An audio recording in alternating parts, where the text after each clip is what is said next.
আপনি কারো সম্মান নষ্ট করার আগে অবশ্যই চিন্তা করবেন আপনার গড়ে অন্য কারো সম্মান নষ্ট হবে কিনা। কারণ আজকে আপনি যার সম্মান নষ্ট করবেন, কালকে উপরওয়ালা আপনাকে দ্বিগুণ করে দিবে হয়তো, তা আপনি হয়তো জানেন না। কিন্তু কারো জন্য কিছু করার আগে অবশ্যই আপনি চিন্তা করবেন আপনার কাছে ওই বিপদ কি আসবে কি না। কারণ আপনি যদি কারো ক্ষতি করেন, অবশ্যই আপনার বিপদ একদিন হয়তো উপরওয়ালা দিতে পারে।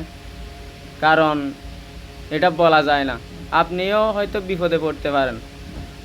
আজকে যদি আপনি আপনার ফ্যামিলির কারো বিপদে কষ্ট পান, হ্যাঁ, আপনি অন্যজনের বিপদে যদি খুশি হন, বা আশেপাশে আপনার একটা শত্রু বিপদে পড়ছে, বা আপনি কথা বলেন না, ঠিক আছে, এটা বাদ দেন, আপনি কথা বলেন না, বাদ দেন। অনেকে আছে যে আপনার মনে করেন আমার একজন শত্রু, হ্যাঁ, বিপদে পড়ছে বা কোনো ঘটনা ঘটছে ওর, হ্যাঁ, আমি সবাইকে বলবো, পাড়া প্রতিবেশী সবাইকে বলবো। দরকার কি ভাই বলার? আমি ওর সাথে কথা বলি না, ঠিক আছে, আমি আমার মতো।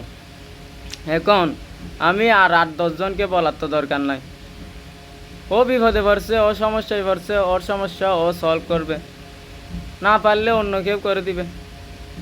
তো ওর বিপদের সময় ও শত্রু বিপদে পড়ছে, অন্য কাউকে তো বলার দরকার নাই। তো আমাদের সমাজে এরকম অনেক লোকজন আসে, হ্যাঁ, অ্যাভেলেবেল মানুষ আছে এরকম, যে যদি কেউ কষ্ট পায়, কষ্টে পড়ে, সবাইকে বলে। তো এগুলা বলার দরকার নাই, এগুলা থেকে অবশ্যই বিরত থাকবেন। কারণ এগুলা বলে কোনো লাভ নাই, বরং আরও আপনার ক্ষতি। যেই লোক এইসব কথা বলে, অবশ্যই এইসব লোকের সমালোচনা অন্যজনে করে। কারণ অন্যজনে বলে যে ওই লোক শুধু শুধু ওদের কথাবার্তা বলে, ওদের কথা নিয়ে টানাটানি করে। তো ভাই এগুলা বলার দরকার কি?